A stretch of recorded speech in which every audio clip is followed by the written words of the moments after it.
Tavern. I use area to figure out how much space I can have for the diners. We have over here, I had to take the perimeter of this whole room, figure out how big it was, how many tables would fit in, so I could figure out how many customers could come sit and eat. And then we had to figure out how much space we had over here so that people could come and pick up food to go. And this is our retail section. If we could fit this case in here. So after we figured out how much space we had in here, how much space we had over here, come on, Chrissy.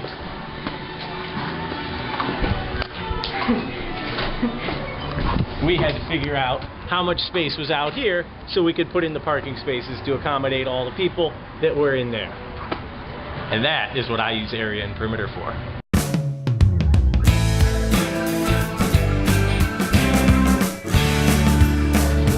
I'm Jody. I'm the head custodian at Pine Grove Elementary School, and I use perimeter in my job. I'm responsible for the security and the safety of the school, as well as the cleanliness of the grounds of the school.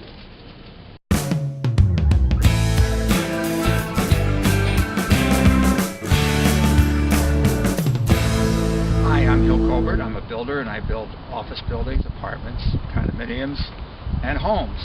And right here is an office building that I built.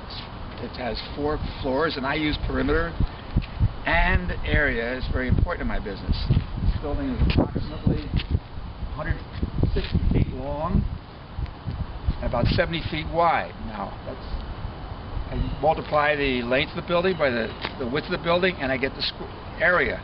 That's the area of 1 floor. This building has 4 floors, so it's approximately 45,000. You take 160 times 70, get the result, multiply it by 4.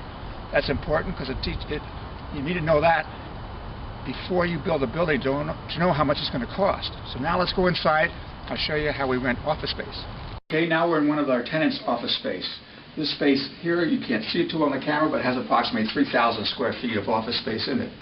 And the way you rent office space is you multiply get the area of it by the perimeter and the depth, and you get the square footage, and then the tenant pays you for that space based on so much per year. And you divide it by 12 into 12 months, and you're paid there.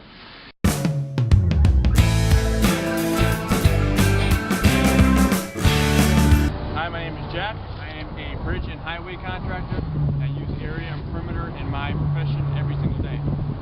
I am a bridge and highway contractor, and every day we use area and perimeter for some reason or another.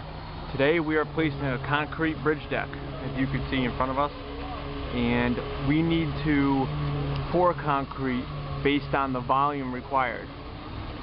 As you know, in order to get the volume of something, you need to know the area first times the height.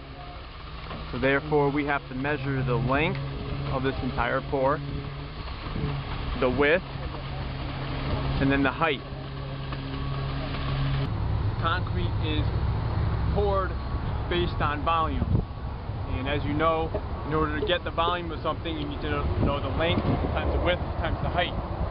So in this particular situation, we need to know the length of the entire bridge deck, which is about 140 feet, which we've already measured. We need to know the width, which we can measure here, which I already know is 9 feet. Then we need to know the height. So after I get all those 3 measurements, I compute what the volume is going to be. Once we get those 3 dimensions, we can determine our volume, and we can determine how many concrete trucks we need to order for that particular pour that day. Today we determined that it's 56 cubic yards, therefore we ordered 6 concrete trucks full of concrete, which would accommodate the 56 cubic yards we need. This is only one example of how I use it in my profession, but we use it every day, from paving to construction of trails to constructions of highways, constructions of bridges, and the list goes on.